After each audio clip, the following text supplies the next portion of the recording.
estudando o apóstolo Paulo, diante de juízes corruptos.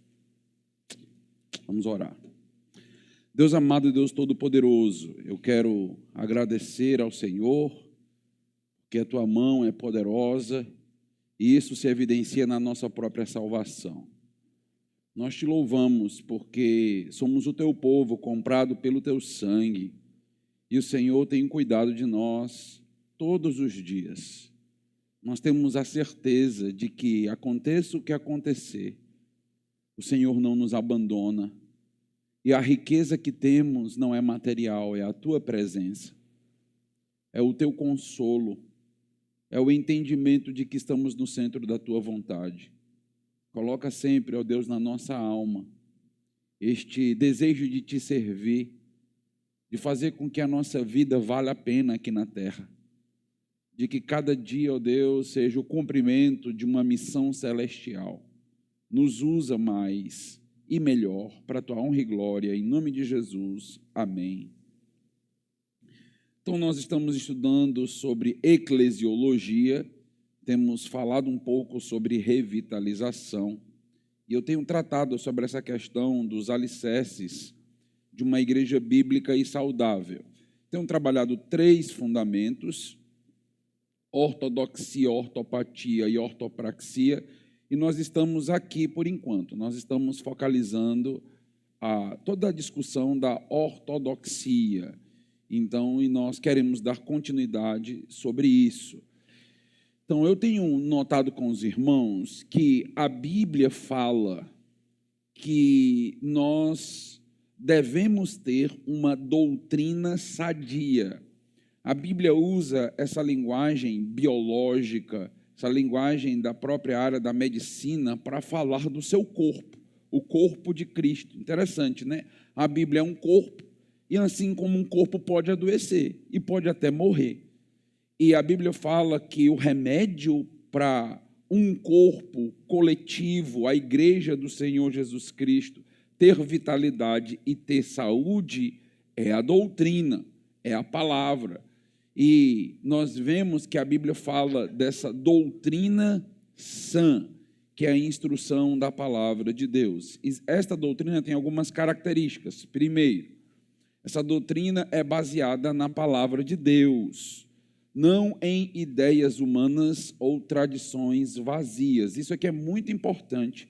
Nós vamos perceber que eu vou desenvolver uma nova teologia que tem surgido, que é baseada justamente em preceitos humanos. Então, nós precisamos atentar que a palavra de Deus precisa continuar sendo o nosso alicerce. Tudo aquilo que é ensinado, tudo aquilo que é dito, precisa ser pautado nas Escrituras. E não é apenas citar as Escrituras, como eu vou mencionar para os irmãos, vocês vão perceber. É o uso correto das Escrituras. Porque toda igreja que se diz cristã e você está lá, você vai perceber o uso das Escrituras. O problema é como a Bíblia está sendo usada. O problema é a hermenêutica, é a interpretação e a aplicação de alguns textos. E isso, meus irmãos, é muito nocivo. O segundo aspecto é que uma característica da doutrina é que ela é transformadora. Ela produz frutos espirituais. Então, quando nós estamos diante do estudo das Escrituras, quando a palavra está sendo exposta, espera-se que haja, então, uma resposta de quem está estudando. Eu já tenho dito para os irmãos que doutrina não é meramente informativa, ela é formativa, ela forma caráter, ela constrói.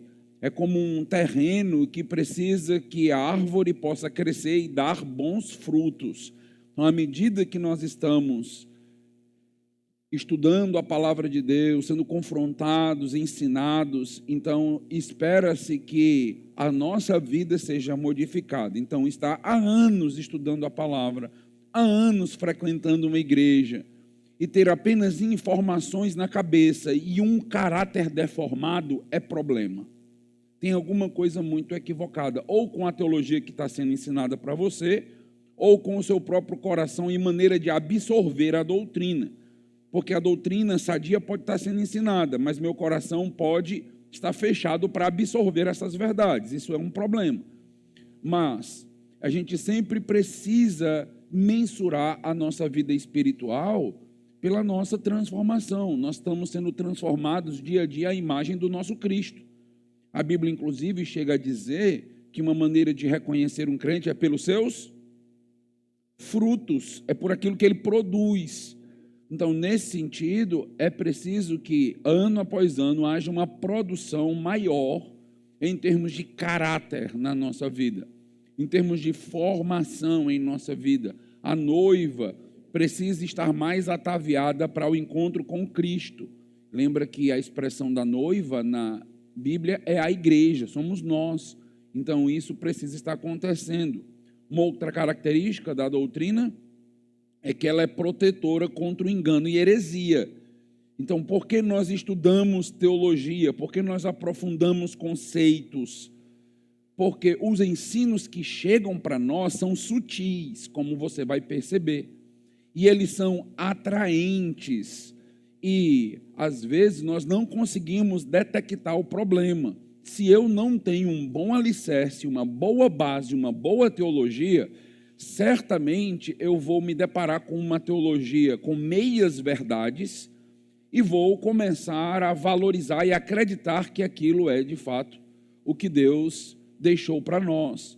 Então, eu preciso de um alicerce sólido, eu preciso entender bases teológicas e tê-las bem firmadas, como estacas colocadas no devido lugar para que a cerca não caia. Isso é importante. E uma quarta característica da doutrina sadia é que ela é coerente com o Evangelho de Cristo. Então, se o Evangelho de Cristo, por exemplo, inicia por confrontação, eu não posso ter uma teologia na igreja só da acomodação, só da simpatia e empatia, porque senão eu começo a modificar a pregação, o evangelho. Eu começo a não tratar mais daquilo que causa certa repulsa nas pessoas, certos incômodos. Por quê? Porque eu estou agora me moldando ao gosto do freguês, ao gosto das pessoas. Então, é preciso que a teologia ensinada na igreja, ela seja coerente com todo o evangelho. Ela não pode nem sequer ser seletiva, no sentido de ela é coerente só com uma parte da Bíblia, mas ela deixa outras partes sem tratar. Não, é o todo.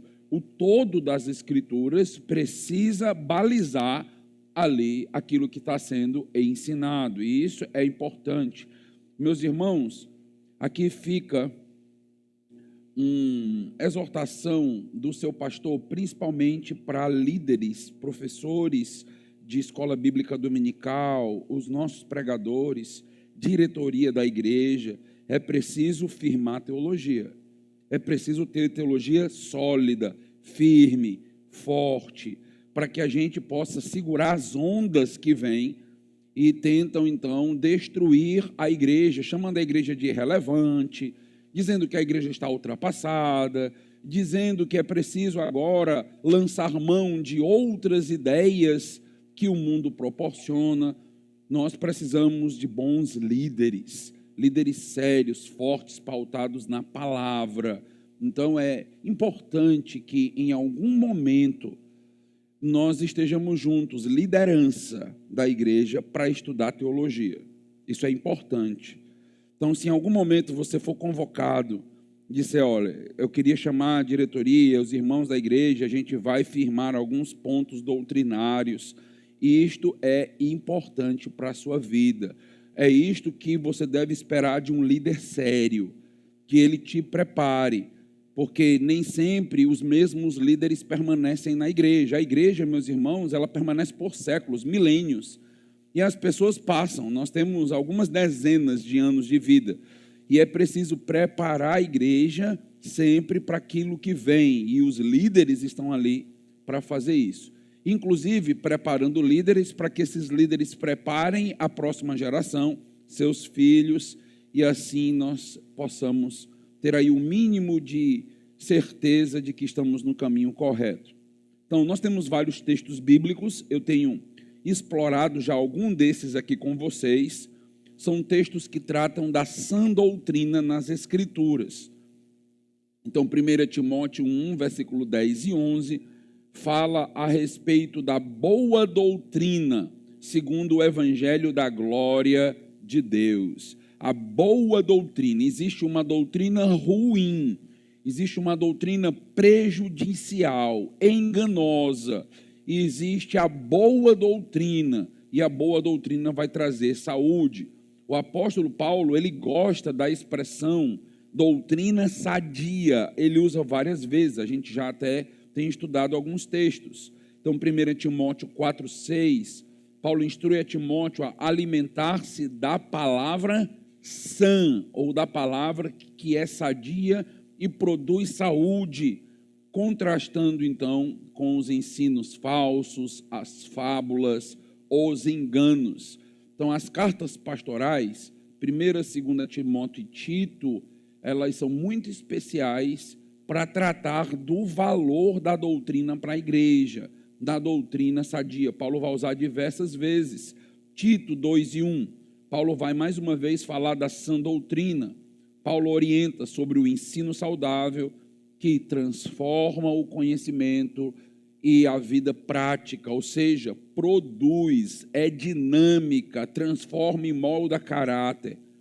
2 Timóteo 3,16, os irmãos devem conhecer esse texto. Toda escritura é inspirada por Deus e útil para o ensino, a repreensão, a correção e a educação na justiça, a fim de que o homem de Deus seja perfeito e perfeitamente habilitado para toda boa obra. Então, Paulo vai nos instruir que a Bíblia deve ser utilizada para o ensino. O que nós temos para ensinar é pautado nas Escrituras, correções, repreensões, amadurecimentos de caráter. A sã doutrina é, meus irmãos, a base para a formação de discípulos.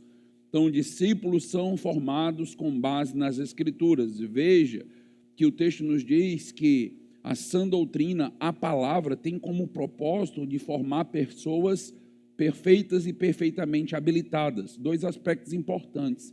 Essa palavra perfeita é a palavra para maturidade. Logicamente que aqui na Terra nós não vamos atingir o grau de perfeição humano. A ideia é que a palavra de Deus, ela nos amadurece. À medida que conhecemos, à medida que vivemos, praticamos, somos transformados com ela, está acontecendo algo em âmbito invisível. Às vezes é isso o que pode desmotivar algumas pessoas, pais na educação de filhos, pastores e líderes na igreja. Por quê? Porque o que acontece na alma e no coração, ele não é visível aos nossos olhos. E parece que a gente não está fazendo nada. Parece que você está ensinando 1 ano, 2 anos, 10 anos de ministério, 15 anos de ministério numa igreja, e você às vezes se pergunta, e cadê o resultado? Por isso que começa-se a medir resultado por construções, começa a se medir resultado espiritual por prédio, por número de pessoas. Por quê? Porque isso é quantificável. Então, isso facilita termos indicadores, mas o maior fruto, ele é invisível, ele é espiritual, é na vida das pessoas. E, pouco a pouco, nós precisamos amadurecer e crer que aquilo que está sendo feito está produzindo o que Deus deseja e quer. Então, talvez você já seja uma pessoa diferente de 10 anos atrás, ao estudar as Escrituras, entendeu alguns pecados, abandonou outros, e está crescendo, está percebendo, tem mais visão espiritual, e é de fato isso, perfeito e perfeitamente habilitado. Então, a Bíblia não nos permite ser inúteis. Nós não somos inúteis, nós temos dons. A Bíblia nos capacita para que sejamos úteis na obra do Senhor, perfeitos. O maduro deve também ser perfeitamente habilitado para toda boa obra. Em outras palavras, meus irmãos, a Bíblia nos instrui que nós não devemos cruzar os braços no reino. cruzar os braços na obra. Quanto mais maduro você for, quanto mais Bíblia você tem no seu coração e na sua mente, mais isso te impulsiona e te pressiona a ser útil. Crente com muitos anos e com muita Bíblia e inútil, tem que ser questionado o coração ou a doutrina. Ou a doutrina que ele tem é tóxica, não é boa, é doentia, ou o coração dele está com muito problema. Por quê? Porque a palavra de Deus, ela cria em nós um desejo de fazer. A Bíblia nos diz que ela nos habilita, ela nos capacita. Nós vamos aprendendo, nós vamos sendo instruídos. Para quê? Para que eu possa repassar aquilo que eu tenho para outros. E aí nós começamos a repassar isso para adolescentes, para crianças, para jovens, para idosos, para mulheres, para homens. E isso aí tem a ver com as sociedades, as mulheres que juntas cooperam na edificação umas das outras, os homens, então os jovens, e a gente vai criando uma comunidade muito ativa, muito dinâmica, onde todos estão amadurecendo e estão, meus irmãos, servindo mais e mais. E isso é, de fato, uma característica de uma igreja saudável. Isso é que a palavra faz. Efésios 4, a sã doutrina nos mantém firmes, evitando sermos levados ao engano por toda a doutrina de engano, ou por todo e qualquer vento de doutrina, como diz Tiago. Então, a sã doutrina nos firma. Nós sabemos o que cremos, no que cremos. Nós temos uma base sólida. Então, as novidades não vão nos chamar tanta atenção. Então, nós não vamos ser guiados por toda e qualquer novidade de púlpito. Então, surge uma nova teologia dentro do contexto evangélico, e isso já vem para o púlpito e muita gente já diz, olha, mas eu nunca ouvi isso, que coisa interessante, vamos moldar a nossa igreja, fazer esse tipo de prática, esse tipo de ato. Uma igreja alicerçada sabe que vai surgir no decorrer do tempo muitas doutrinas, muitas inovações, e que nós simplesmente vamos dizer, nós estamos bem, nós estamos tranquilos, nós estamos sólidos, nós estamos firmados. E uma coisa interessante de perceber em algumas doutrinas e algumas ideias teológicas é que elas são como ondas. Elas vêm, mas elas acabam também rápido. Então são grandes ondas teológicas que parecem um tsunami que vai acabar com tudo. Olha, se ninguém aderir a essa ideia agora na igreja, essa onda teológica vai acabar com tudo e não vai sobrar nada da igreja. A onda passa, sabe quem permanece? A igreja. A igreja, com o seu evangelho sólido, permanece aí por séculos e séculos, e as ondas teológicas são humanas, elas passam. É o segredo do homem para fazer igreja, é o segredo do homem para trazer bem-estar. E isso, meus irmãos, simplesmente passa, isso é vento, e isso não fica na igreja. Então, a doutrina nos firma. Então, nunca diga que você não gosta de doutrina. Esqueça essa frase. Quem diz isso é ignorante gospel. Eu não gosto de teologia. Não diga isso, não. Não cause um infarto no coração dos seus pastores, não. Pelo amor de Deus. Você ama a teologia, agora a boa. Você ama a doutrina, agora a saudável. Logicamente que tem muita coisa ruim. E aí a gente precisa ser seletivo, usar a nossa razão, usar a nossa mente, estudar, ler bons livros, escutar boas mensagens, para que a gente consiga ter cada vez mais um juízo de valor mais seletivo, mais assertivo. Mas não gostar de teologia não é uma característica de um crente. Um crente gosta de teologia, porque ele lê Bíblia e tira implicações. Ele lê Bíblia e percebe como aquilo vai ser utilizado na prática. Isso é, de fato, teologia. Igrejas saudáveis são igrejas pautadas na sã doutrina.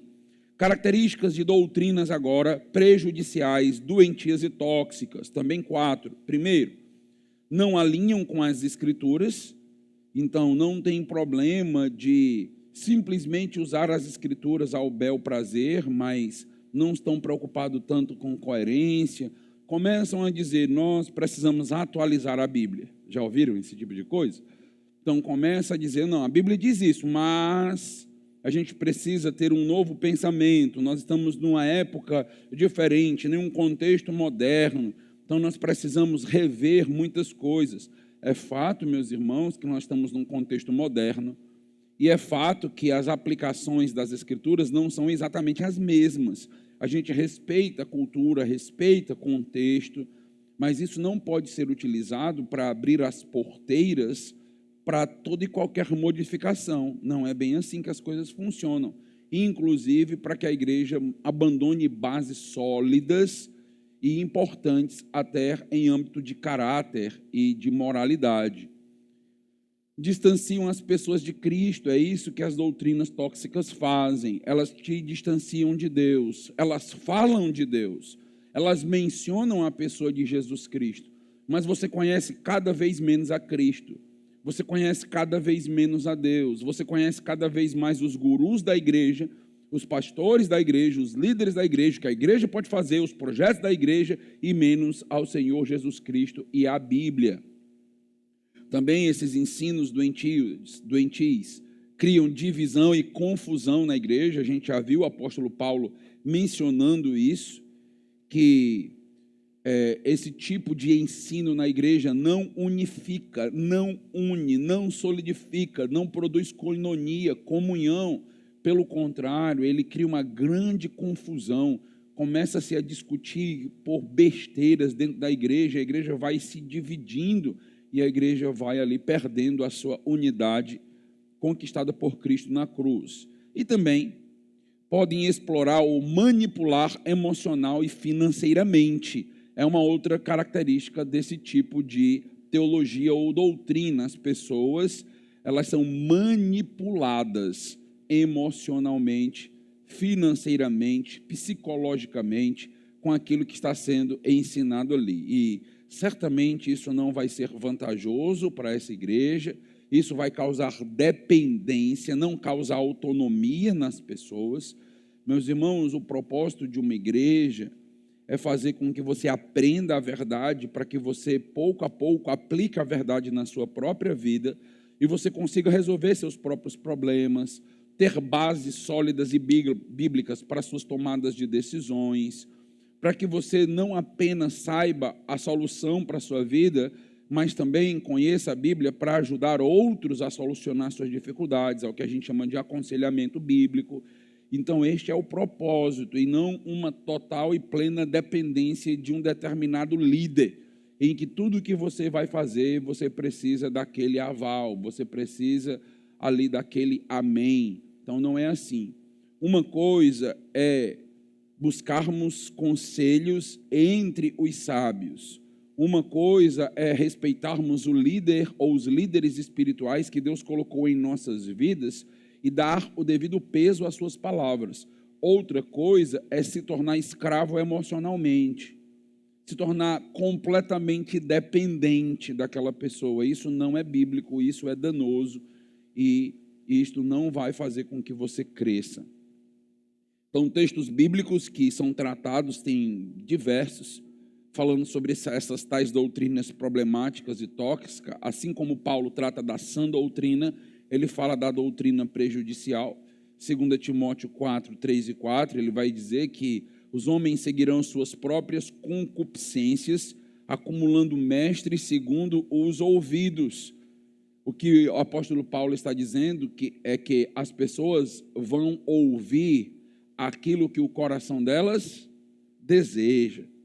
Então elas acumulam mestres segundo as suas próprias necessidades. É a teologia da necessidade, prega de acordo com a necessidade das pessoas que elas vão ouvir. Só que quando eu falo de necessidade, eu não estou falando de necessidade espiritual, é necessidade material, necessidade relacional, e aí as pessoas vão ouvir. Então, o próprio apóstolo Paulo nos diz que existem líderes que estão aí com suas próprias concupiscências, sendo ouvidos por pessoas que também querem uma teologia de acordo com as suas próprias concupiscências.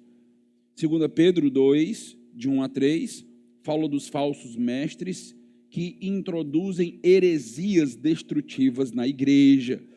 Então, nós precisamos estar atentos, porque isso existe desde a época dos apóstolos.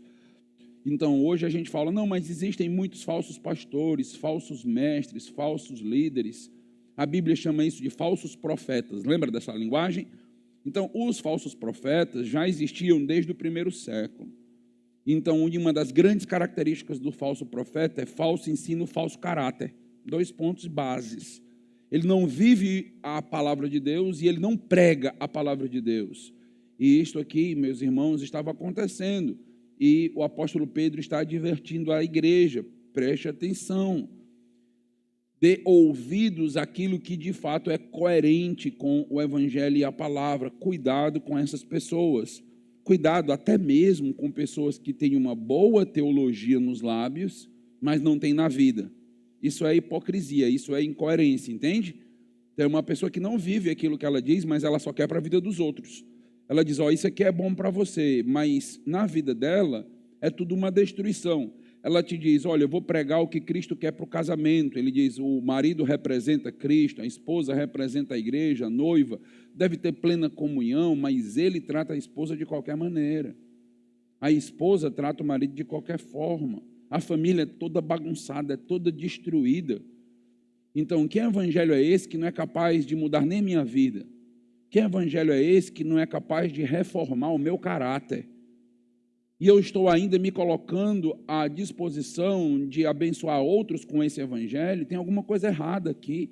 Tem muitos descrentes pregando, meus irmãos.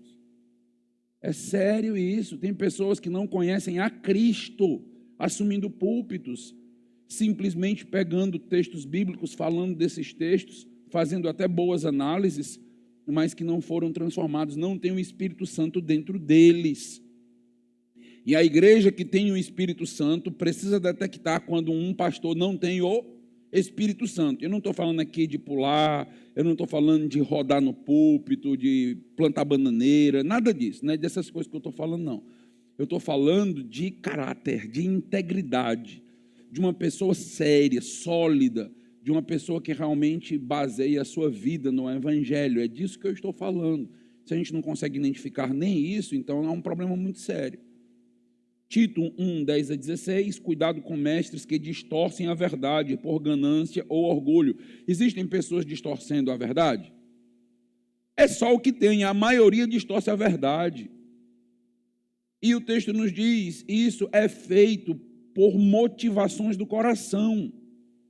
São pessoas orgulhosas, querem aplausos, querem holofotes, querem reconhecimento, querem prestígio, querem dinheiro. Tem muitas motivações por trás, mas estão deturpando, adaptando, mudando o evangelho ali. Às vezes querendo criar a sua própria torre de Babel, né? Então, às vezes, simplesmente porque querem ter uma igreja grande para mostrar para todo mundo. Olha o tamanho da minha igreja, olha o número de membros que eu tenho, e coisas desse tipo. E igreja não se mede por número de membros. Logicamente que uma igreja sadia cresce em número de membros, mas esse não é o indicador principal. Não adianta eu estar crescendo em número de membros, mas esses membros terem uma qualidade espiritual terrível. Não terem vida com Deus. Sim, se aquela igreja está crescendo em discipulado, em desenvolvimento, o caráter dos irmãos, em maturidade, aí é ok. Aí é bom ter um grande número de membros. Romanos 16, Paulo vai alertar contra divisões, falsos ensinos, engano disfarçado de bondade, engano que parece a doutrina, que parece a teologia sadia, mas na realidade só tem a aparência. E Colossenses 2:8 vai advertir sobre filosofias e fábulas enganosas que desviam do evangelho. Colossenses, inclusive, vai nos alertar contra a proposta de termos um legalismo que parece piedade, parece piedoso, mas que na realidade não surte nenhum efeito na batalha contra o mal, na vida de santidade. Então precisamos estar atentos com esses aspectos aqui. As mudanças teológicas são sutis. Então, alertando isso, já faz um tempo que eu quero trazer um alerta nessa linha da ortodoxia para a igreja, porque eu tenho percebido que, a nível de Juazeiro do Norte e outras capitais, nós temos visto surgir muitas igrejas, churches, com algumas ideias e algumas propostas que são interessantes, são chamativas e que têm uma teologia muito empática, tem uma teologia muito relacional. Eu quero falar um pouquinho sobre isso. Eu quero alertar a igreja contra o que tem surgido no mundo. Então, já faz um tempo que o Albert Muller, ele tem alertado contra a teologia norte-americana, que, segundo ele, se tornou um deísmo moralista terapêutico. Que é isto? A ideia do deísmo com D, é um Deus bem distante, e que simplesmente as pessoas continuam acreditando que ele existe, mas não tem relacionamento íntimo, não tem vida com Deus. Moralidade, as igrejas estão restritas a ensinar moralidade, ética, cidadania. Igrejas que estão simplesmente focadas na ajuda ao necessitado, pobre, criar ONG, ser militante politicamente falando e coisas desse tipo. Está preocupada apenas em mentir ou não mentir. E igrejas terapêuticas, cuidando então do bem-estar psicológico e emocional das pessoas. E, meus irmãos, este efeito que já faz um tempo que surgiu nos Estados Unidos, e isso tem chegado com muita força no Brasil. São grandes igrejas, igrejas modernas, igreja com uma aparência bem modernizada, mas que no final das contas é o que nós chamamos de teologia coaching. Eu não sei se você já ouviu essa expressão em algum momento, mas eu quero pensar e te mostrar um pouquinho do que acontece na criação dessa teologia. O que é isso? Eu já ensinei sobre teologia da prosperidade, eu já te expliquei um pouco sobre igrejas neopentecostais e o que acontece ali dentro. Inclusive, a Associação Nacional tomou uma decisão em relação às igrejas neopentecostais por conta do grande prejuízo das suas teologias. E nós temos também, meus irmãos, o surgimento do que a gente vê como teologia coaching. É uma teologia bem fofinha, bem agradável, bem relacional, bem empática. É a teologia do relacionamento. Se você é carente, chegou na igreja errada. Tem a igreja coaching, ela vai te abraçar e ela vai te recepcionar de um jeito que você nunca viu antes. Pronto, tudo isso é intencional. Sim, nós precisamos ser bons hospitaleiros, ter boa recepção, mas não é disso que eu estou falando. Estou falando de pegar aquilo que nós vemos nas empresas, naquilo que nós vemos no mercado e adaptar isso para a igreja. É disso que eu estou falando. E isso aí tem criado esse monstro chamado de teologia coaching. Algumas frases ou os slogans comuns dessa tal teologia. Seja a melhor versão de você em Cristo. Cristo deseja ser o melhor. Você é seu maior bloqueio. Eita! Estamos aqui como igreja, com a missão de que você se torne uma melhor versão de si mesmo a cada dia. Queremos desenvolver todos os seus dons e potencial. Diga não à mediocridade. Deus te ama e te valoriza. Morreu por você. Basta você definir melhor sua visão e o plano espiritual de ação para ver seu Pai realizar seus sonhos. Se eu vim para isso, para a igreja, para Deus realizar meus sonhos, que maravilha. Na sua vida espiritual, nada acontecerá sem planejamento estratégico e espiritual. Preste atenção na linguagem. A vitória é uma questão de tomadas de decisões acertadas. Bem coaching, Cure suas emoções por fé inteligente e usufrua de bem-estar desbloqueando todo o seu potencial. Você não nasceu para ficar estagnado. Deus e nós queremos te abençoar. Com a estratégia certa, mentoreamento e fé, tudo será possível. Esse tipo de slogan que está dentro das igrejas da teologia coaching, é isso que você escuta quando você chega ali. Desenvolver o seu potencial, você pode, nós vamos te ajudar a chegar lá.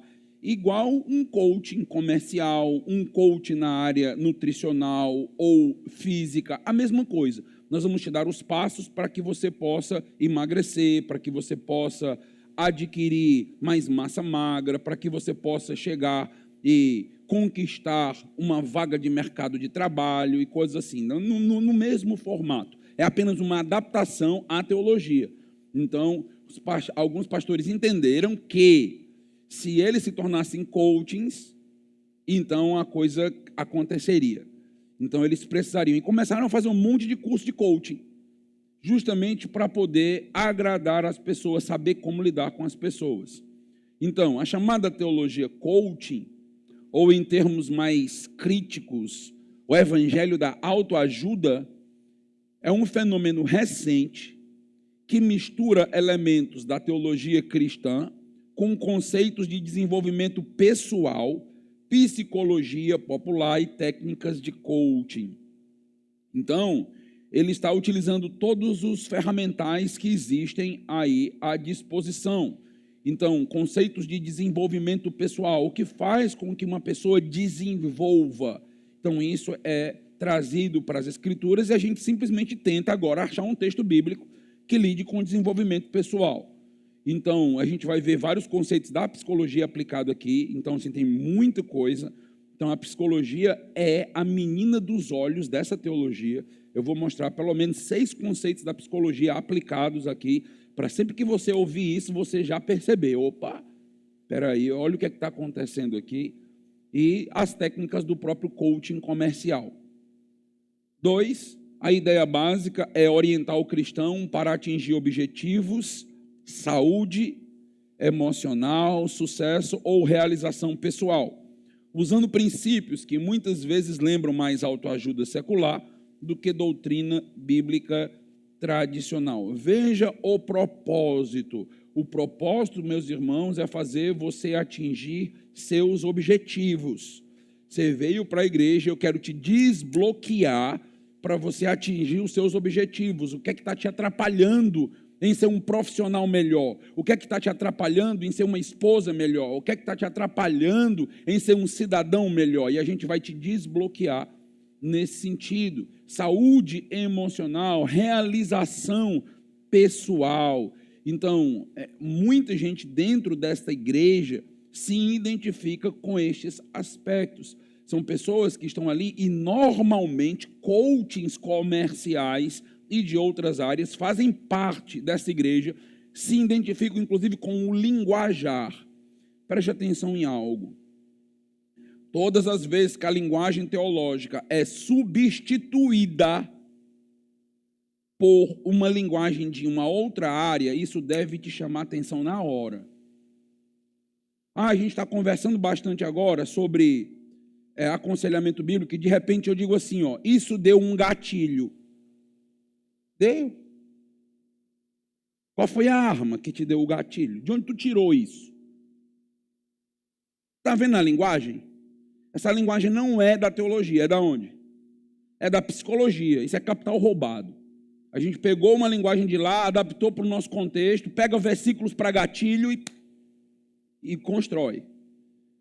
Isso é feito da sociologia para a teologia, isso é feito da psicologia para a teologia, da sociologia para a teologia, é o que a gente conhece, por exemplo, como teologia da libertação. Não sei se alguns já ouviram falar isso em algum momento. Então, teve uma cisão, alguns anos atrás, de um homem chamado Leonardo Boff. Já ouviu falar sobre Leonardo Boff? Leonardo Boff estava dentro da Igreja Católica Apostólica Romana e ele passa a aderir o que é chamado de teologia da libertação, que é uma teologia que lida agora com a ideologia marxista, com a ideologia econômica. Trouxe isso para a teologia e criou o que é chamado de teologia da libertação. E aí houve um rompimento com a Igreja Católica. Ele rompeu com a Igreja Católica e ele, Rubem Alves e outras pessoas caminharam para a ideia da teologia da libertação. O que é isso? É a área econômica e a área sociológica influenciando diretamente a área teológica e criando uma metamorfose na teologia. E muitos adeptos aí entrando dentro disso. Isso acontece também em alguns setores do que é chamado de missão integral, por exemplo. René Kivitz está aí para contar a história para todo mundo. E vários outros que fazem o quê? Pegam a ideologia, jogam no cristianismo e tentam dar uma base teológica para a ideologia, para propostas sociais. E como nós somos o povo das boas obras, nós achamos até isso interessante. Que nós dizemos, olha, realmente a gente tem que lutar contra a exploração, a gente tem que ajudar o necessitado, o pobre e tal. Só que a maneira teológica de fazer isso é diferente da maneira sociológica de fazer isso. Quando eu pego a sociologia por base e eu começo agora a buscar textos bíblicos para dar base para isso, eu criei uma metamorfose na teologia. A teologia não faz boas obras com o mesmo propósito da sociologia. Então, nós caminhamos por lados diferentes, por viés diferentes. A teologia não tem ideologia. A ideologia não é o carro-chefe da teologia.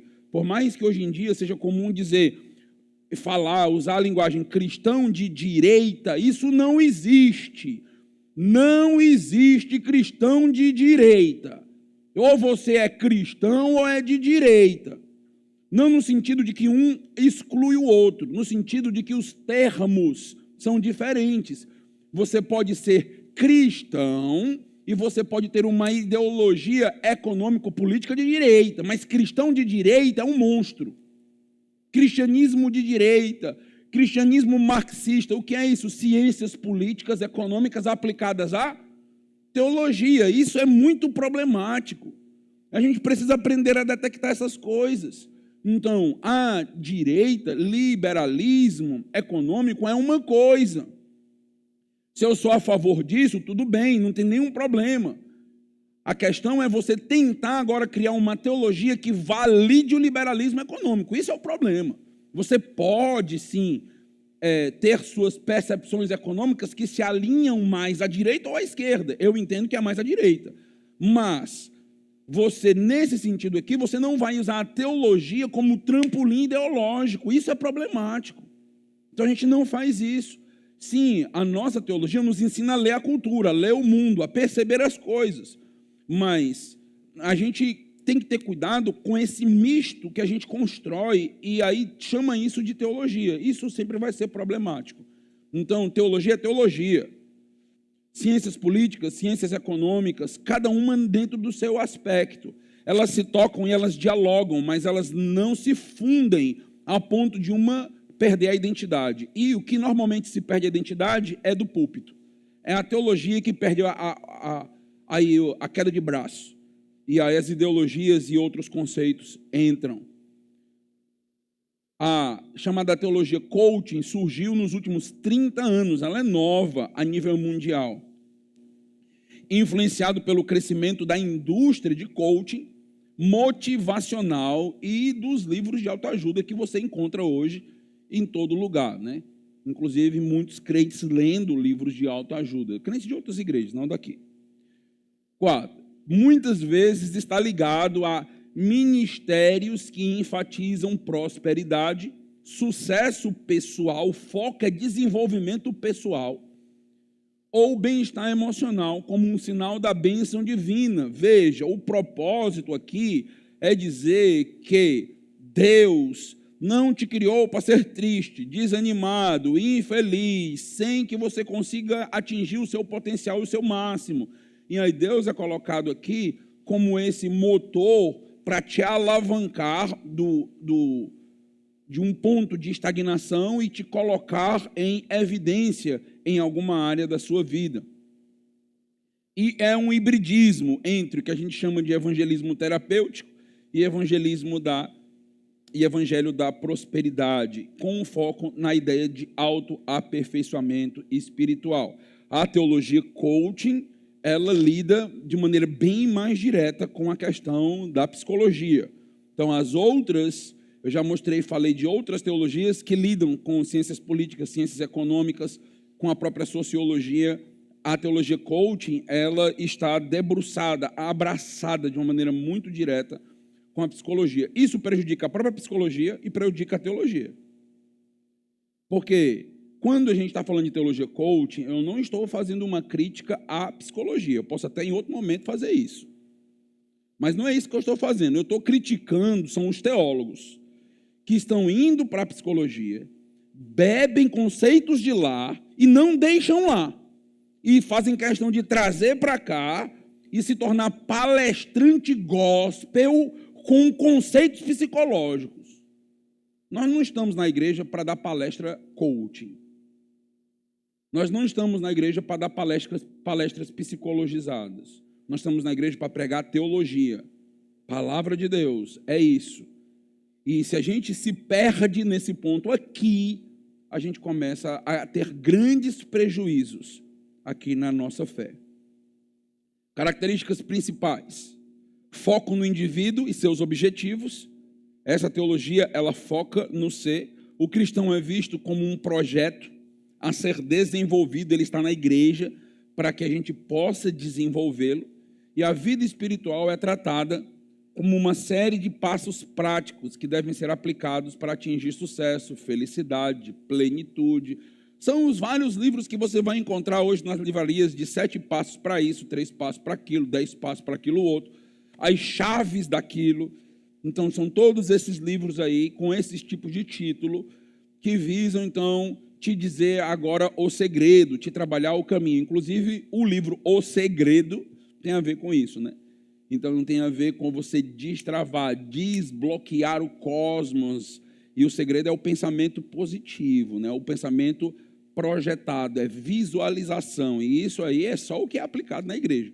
Eu não sei se você já leu esse livro alguma vez ou assistiu alguma palestra dentro dessa linha do livro O Segredo, mas isso aí é aplicado o tempo todo dentro da igreja. Aquela ideia de que eu vou visualizar aquilo e aquilo vai acontecer. E a gente chama isso de quê?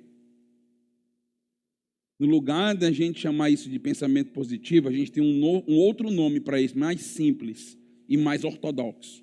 Qual é? Fé.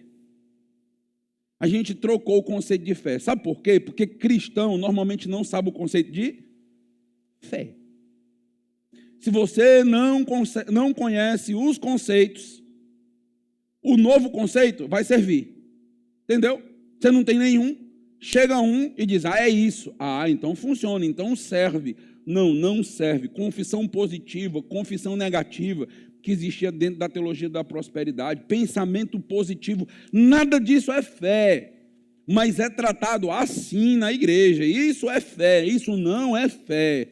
Vai estudar teologia, vai se aprofundar no que é fé, no objeto da fé, na revelação da fé, no sujeito da fé, no processo da fé. Diz 2000 anos de história só estudando o que é fé. Fé tem elementos, fé tem aspectos, fé é rico teologicamente falando. Não pegue o conceito de fé e deturpe, não. Mas as pessoas nem estão percebendo o que está acontecendo. Vem alguém que te eleva, te coloca para cima, te deixa alto astral, é a teologia da Xuxa, né? Te deixa alto astral e tudo vai acontecer e vai funcionar. Pronto. É fé. E aí você sai de lá da igreja achando, rapaz, como essa igreja é uma igreja de fé. Que fé? Não tem nem rastro de fé ali. Estamos falando de fé ortodoxa. Um crente verdadeiro vai olhar para aquilo e vai dizer, que fé, que coisíssima nenhuma. De onde foi que tiraram que isso é fé? Porque a gente está nos elementos, na base. Por isso que é ensinado para a igreja, base teológica. É ensinado o que é fé, para ninguém mudar o conceito e você se enganar. O que é arrependimento? A gente, às vezes, tem aulas bem mais técnicas. O que é justificação? O que é expiação? Doutrina da união com Cristo. Ai, pastor, mas isso é tão árido. É árido para você e é árido também para mim. Ou você acha que não seria melhor pregar para você confissão positiva e que vai dar tudo certo? E por que eu passo tanto tempo investindo em outras coisas? Porque é uma base sólida para manter uma igreja. Se eu consigo colocar na tua cabeça o que é fé histórica, teológica, no dia que esse alicerce for mexido, você não aceita. Porque você tem base, você tem solidez. E é disso que nós buscamos. Princípio de coaching aplicado à fé. Exemplo. Defina suas metas espirituais. Faça seu plano de oração estratégico. Supere crenças limitantes. Crenças limitantes. De onde é que vem isso, hein? Crenças limitadoras, crenças limitantes. Já ouviu esse termo em algum lugar? Se não, quando tu for para o psicólogo, ele vai te dizer isso. Porque é uma linguagem não do cristianismo. Crenças limitadoras, crenças limitantes. Isso não tem nada a ver com o cristianismo, com a teologia, não é. Então são outras coisas. Mas a gente se utiliza, a gente vai usando essas linguagens. Então você chega... fazer um plano estratégico. Aí você vai ter alguém na igreja em aconselhamento para te ajudar a fazer um plano estratégico espiritual para você. Isso é chamado de aconselhamento bíblico, que não tem nada a ver, mas isso é chamado. Por isso que na teologia fizemos uma diferença entre o que seria esse tipo de aconselhamento mais humanista e o que é o aconselhamento nutético, integralista. Então, é mais complexo. O aconselhamento integralista, ele é difícil, ele é complexo, porque só domina ele quem tem uma boa teologia. E aí consegue dialogar com os outros campos, trazendo aquilo que realmente é bom, sem criar um monstro dentro da teologia, sem perder a teologia. Para isso, precisa de pessoas maduras fazendo. Então, isso não é coisa de gente que está iniciando na teologia. Então, às vezes me perguntam, pastor, o senhor é adepto a qual teologia? Eu disse, depende do seu nível de maturidade. Pastor, o senhor é adepto a aconselhamento nutético, bíblico, aconselhamento integralista? Depende do seu nível de maturidade. Se você é um crente maduro, com uma excelente teologia, você consegue dialogar com os outros campos e pegar aquilo que é bom, e você não vai confundir fé com autoajuda, com confissão positiva, com nada disso. Você vai continuar mantendo a fé aqui e vai trazer só aquilo que realmente contribui. Isso é um trabalho técnico, sério, um trabalho maduro, de gente que tem anos já estudando a área. Evangelho terapêutico. O foco está em cura emocional, autoestima e bem-estar mental.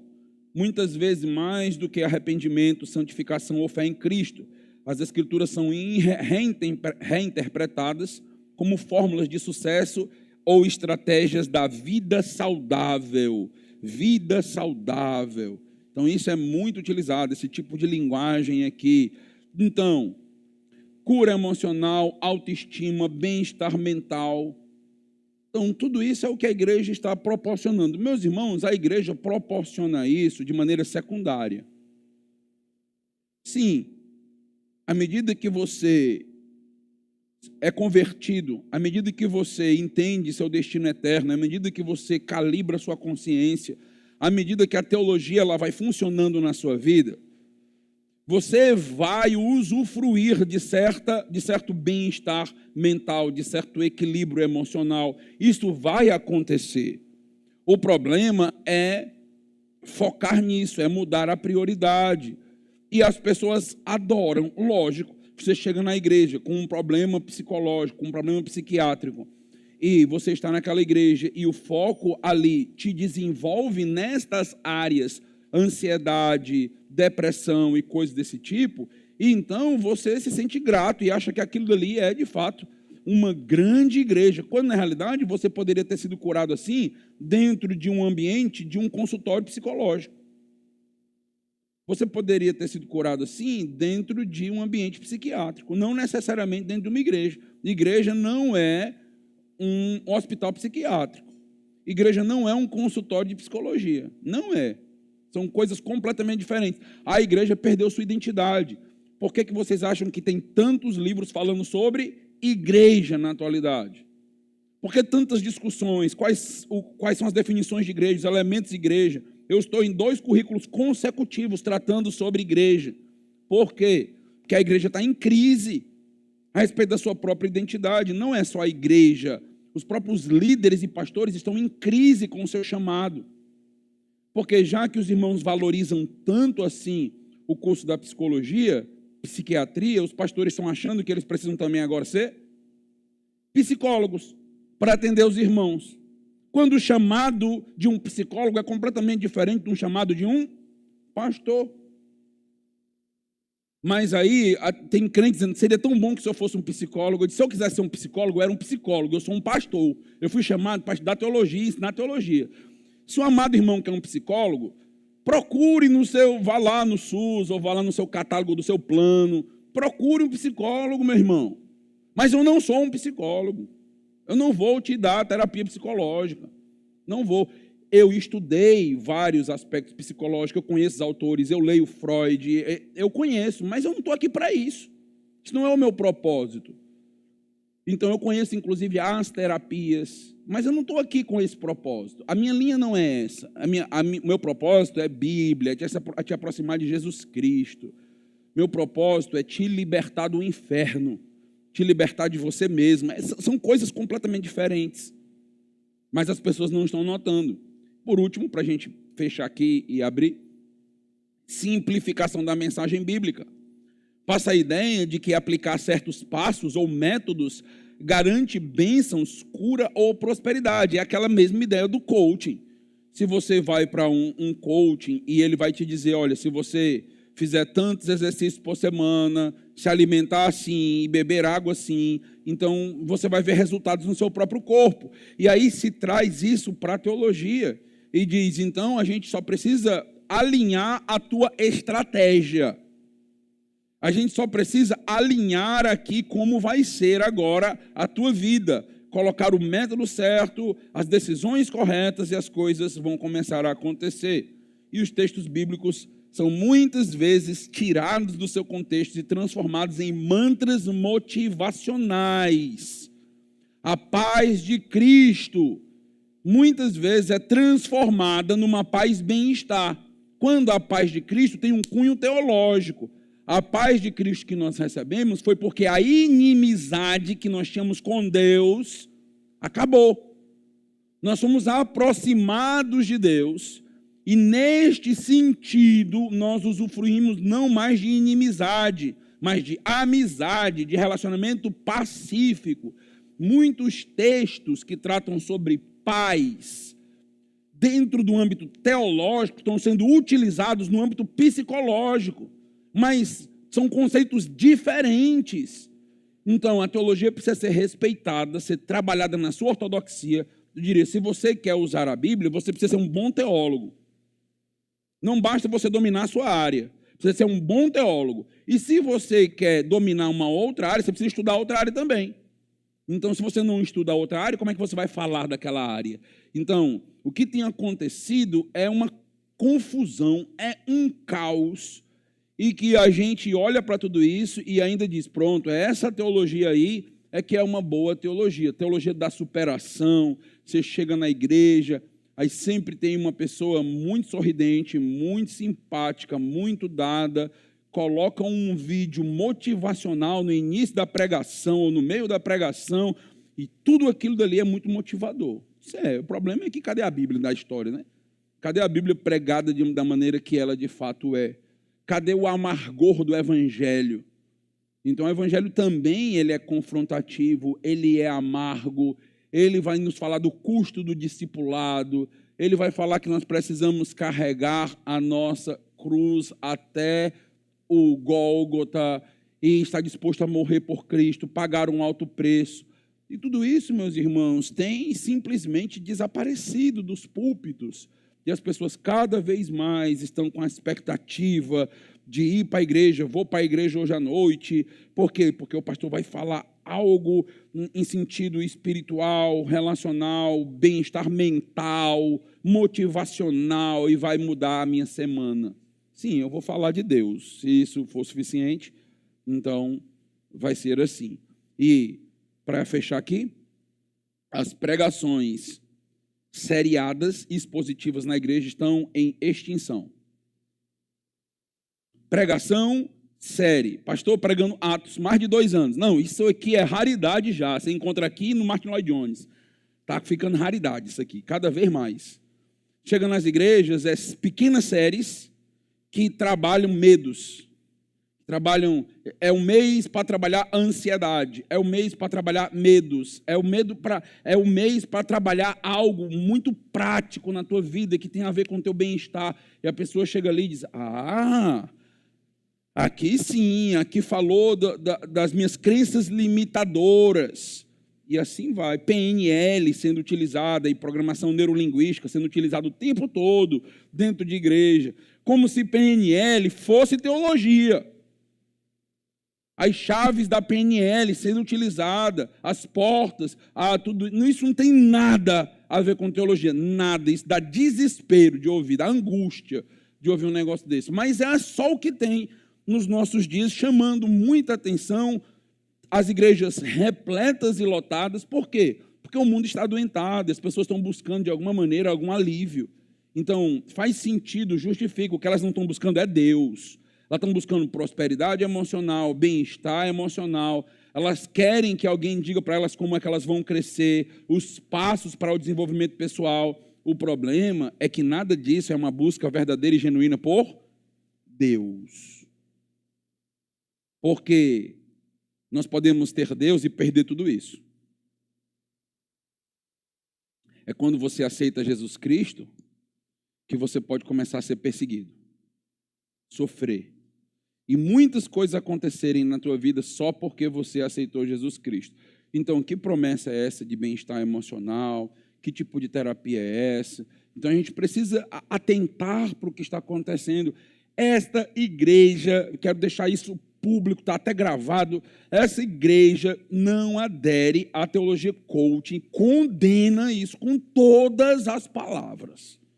Então, vocês não vão me ver pregando teologia coaching aqui. Se você está vindo para ter uma mensagem motivacional, me mande uma mensagem no WhatsApp que eu te mando lá, de Paulo Coelho, um versículo para você lá dele, de Paulo Coelho. Pronto. Se é isso que você quer, pronto. Mas aqui de púlpito, não. Enquanto eu estiver aqui na igreja e for pastor dessa igreja, não é isso que a gente quer, nem para a gente, nem para nenhum preletor da igreja. Então, a partir da próxima aula, eu continuo, porque eu quero mostrar ainda para os irmãos as técnicas, os aspectos que são utilizados diretamente da psicologia. Eu quero que você entenda um pouco melhor aí o que está acontecendo para o desvio da ortodoxia. Isso não é ortodoxia. Aprenda a identificar isso. Ok, alguma contribuição, pergunta? Os irmãos podem ficar à vontade para a gente poder caminhar agora para o encerramento. Irmã Raquel?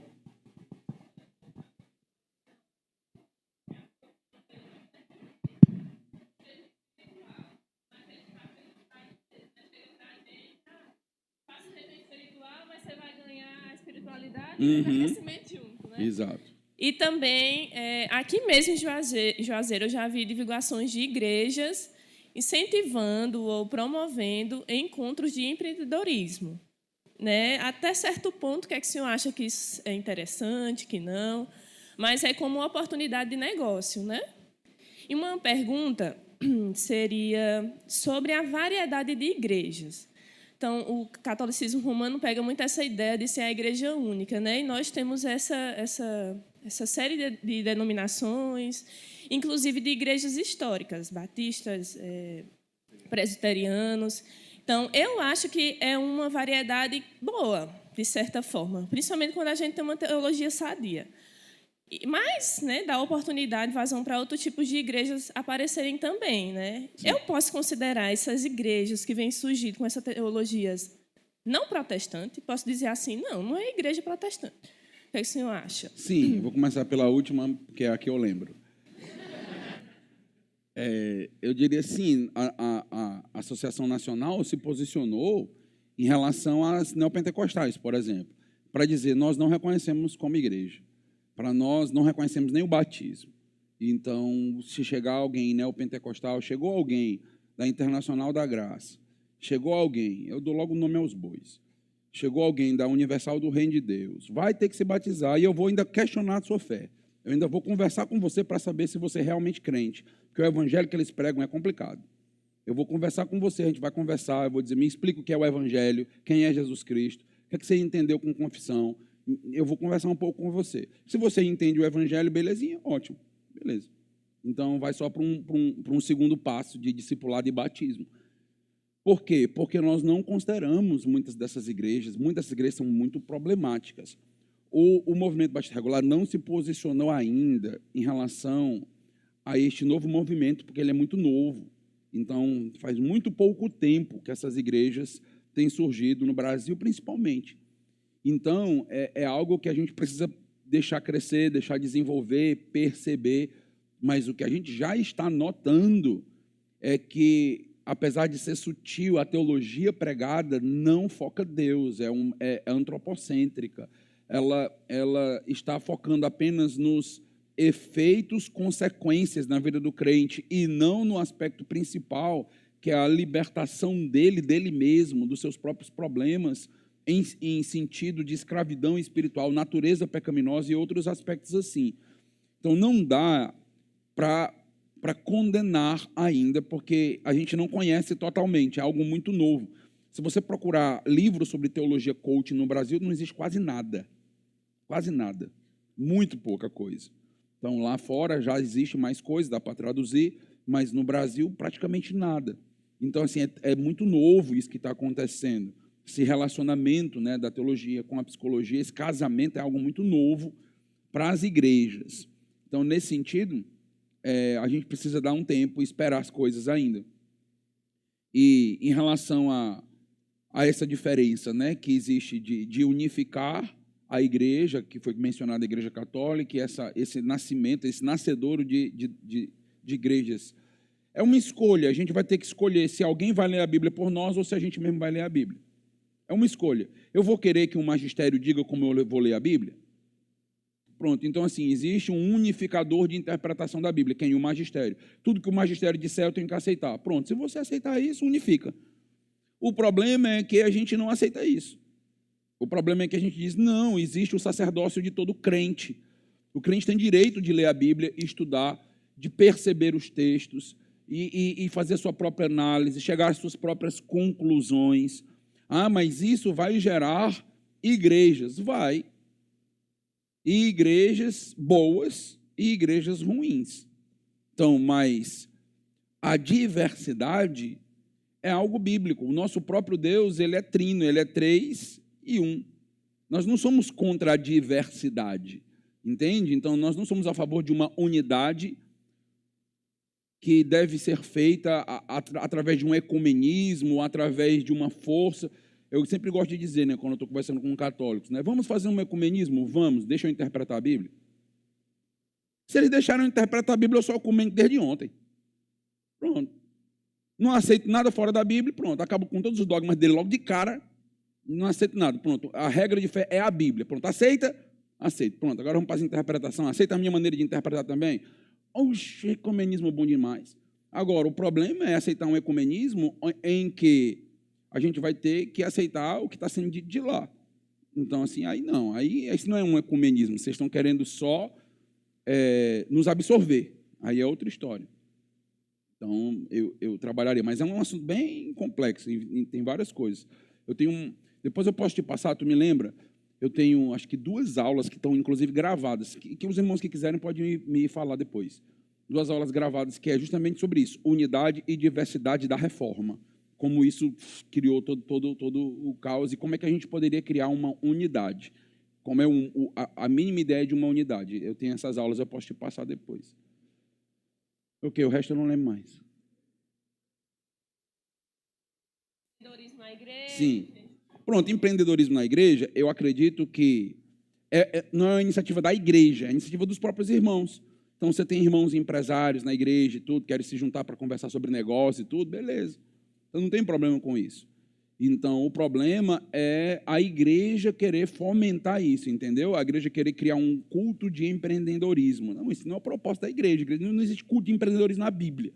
Não tem isso, né? Jesus não pegou 12 pescadores para dizer, como é que a gente vai melhorar as pescas? Não tem esse negócio aqui. Então, agora, se tem irmãos que são empresários, eles querem, né, conversar, um ajudar o outro, tem um empresário mais experiente, tem um outro que está começando na mesma igreja, e ele diz, rapaz, eu posso ajudar ele, eu sei como ajudar. Isso é amor cristão, isso é boa obra. Então, mas não como maneira de atrair empresários e coisas desse tipo, porque senão a gente cria uma rede de relacionamentos, a gente começa a perceber os irmãos de uma outra maneira, de uma outra forma. Quando a gente chega na igreja, a gente não se nivela por nossas profissões, a gente se nivela por quem nós somos em Cristo Jesus. Então, a coisa muda a maneira de perceber. Por isso que, às vezes, você tem irmãos que são patrões e que tem até alguns funcionários que são irmãos da igreja, e na igreja o funcionário é diácono dele. Como é que isso pode? Pode, porque aqui é a igreja, aqui não é a empresa dele.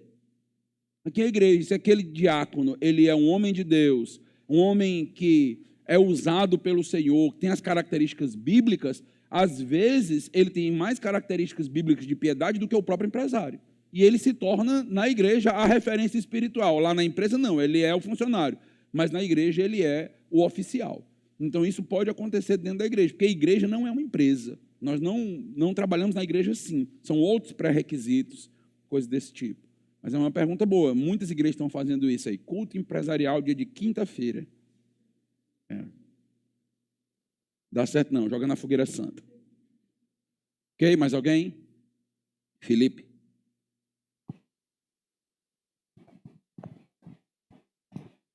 Vamos só para mais essa participação, porque os irmãos fazem perguntas tão complexas que eu demoro 10 minutos para responder. É mais um comentário, pastor. Eu tenho pensado que não é novidade, na verdade, para todo mundo, que muitos comportamentos do mundo acabam entrando na igreja e às vezes a gente nem percebe, mas muito mais relacionado à minha bolha, que é a parte de tecnologia, a gente tem percebido que muitas pessoas têm usado a inteligência artificial como um recurso terapêutico, e isso é problemático porque a IA, a grosso modo, não é nada sobrenatural. Você não vai dizer, ali é um robô, ele tem consciência própria. Para ele chegar nesse nível, vai demorar mais ou menos uns 300 anos. A gente não tem recurso computacional para isso, a gente não tem recurso tecnológico. Então, sem conspiração, sem paranoia, não se preocupem, isso não vai acontecer. Mas isso me preocupa porque já acontece dentro de pessoas não crentes e está vindo para a realidade de pessoas crentes. E isso é triste, porque eu conheço pessoas que eu já aconselhei e disse, vá conversar com o pastor, tem um tempo de aconselhamento pastoral, vá conversar com um diácono. Mas, às vezes, as pessoas falam, não, mas eu não quero, e não sei o quê.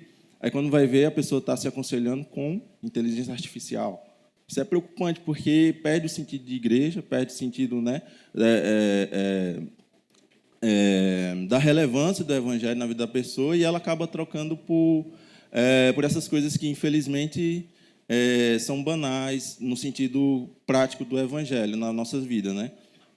Mas fica esse alerta, se você conhece algum crente que está fazendo isso, exorte-o para que ele não continue fazendo essa prática, incentive ele a conversar, a ter comunhão, a conversar com os pastores, a ter esse tipo de relacionamento, de aconselhamento, que é ouro e que a gente, às vezes, não valoriza. Então, fica essa recomendação para a igreja e esse alerta também.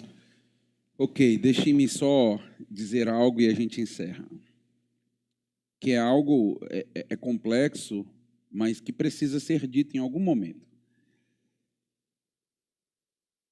Muita gente não procura aconselhamento pastoral ou aconselhamento com algum irmão maduro da igreja, porque quando você mostra para a pessoa o que está acontecendo, você acaba também mostrando suas fragilidades, suas fraquezas. E a gente não gosta de mostrar fragilidades e fraquezas. A gente tem dificuldades com isso, até porque, infelizmente, digo isso com muito pesar, às vezes, quando a gente mostra fraquezas para algumas pessoas, elas usam aquilo contra nós em algum momento errado.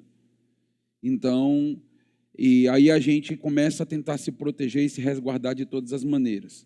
Mas, saiba de uma coisa, se você estiver passando por um problema e você não confia nos seus pastores para mostrar a sua fragilidade, você não é pastoreado. Você está nessa igreja, é membro dessa igreja, mas você não é pastoreado. Ser pastoreado é abrir seu coração para o seu pastor. É deixar seu pastor curar suas feridas. Como é que eu vou te ajudar se você se esconde o tempo todo de mim. Estou falando de mim, do pastor Márcio, ou de outros irmãos. Se você quer mostrar uma imagem que você de fato não é. Casamentos se destruindo, pessoas ali com muitos problemas na sua área, pornografia, vícios e outra coisa, e você o tempo todo tenta se esconder através de uma inteligência artificial, porque ela é neutra, ela não vai em nenhum momento te dizer nada. Então ela só é acessada quando você pergunta. Mas relacionamento humano, olho no olho, pastorado, nenhuma tecnologia substitui. Foi Deus quem escolheu homens santos. Como Tito vai nos dizer, precisam ser pessoas de bom caráter, irrepreensíveis, todas aquelas características para cuidar da igreja do Senhor Jesus. Foi Deus. Então você precisa confiar no seu líder. Você precisa confiar no seu pastor. Eu sei que demanda tempo, eu sei que relacionamentos, eles acontecem às vezes, à medida que o tempo vai passando, a gente vai confiando mais, vai se entregando mais, mas saiba disso, saiba que um pastor só pode te pastorear se você se deixar pastorear. Se você não se deixa pastorear, ninguém te pastoreia. Ah, mas eu sou membro daquela igreja e você é minha ovelha apenas via estatuto e sessão, só oficialmente. Entende? Então, esse relacionamento ele é necessário, esse relacionamento é vívido. Então, nenhuma inteligência artificial tem o Espírito Santo habitando dentro dela, tem? É a Perplexe, pastor, que tem. Qual é? É o ChatGPT. Qual é a que tem? Não, nenhuma delas tem. Quem tem o Espírito Santo habitando dentro é você. É conversando com você que o Espírito Santo fala comigo.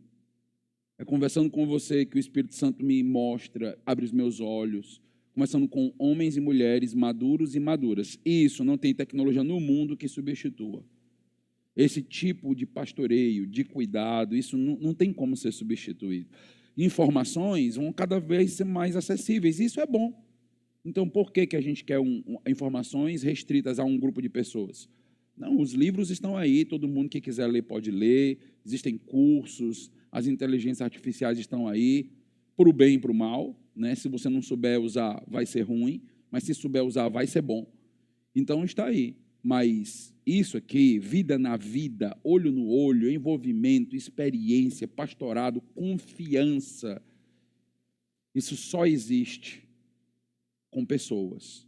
Isso só existe na igreja do Senhor Jesus. Então, ore pelos seus pastores, para que continuemos sendo pessoas confiáveis e de bom caráter, pessoas que podem realmente te ajudar, porque, infelizmente, por maus testemunhos, o povo de Deus começa a ter receios e medos de abrir seu coração, e eu entendo completamente isso. Isso não é simples, é complicado, é a sua vida, mas pastoreado envolve isso, envolve cuidar de você, envolve você mostrar fragilidades. Pastores mostram fragilidades, pastores não são super-homens. Não estou aqui para dizer para vocês que eu acerto o tempo todo, que tudo que eu faço é certo. Não, a gente erra também, aprende com vocês, cresce com vocês. Durante quase 13 anos de igreja, quantas lições espirituais eu tive nessa igreja, como eu cresci, aprendi, desenvolvi pastorado.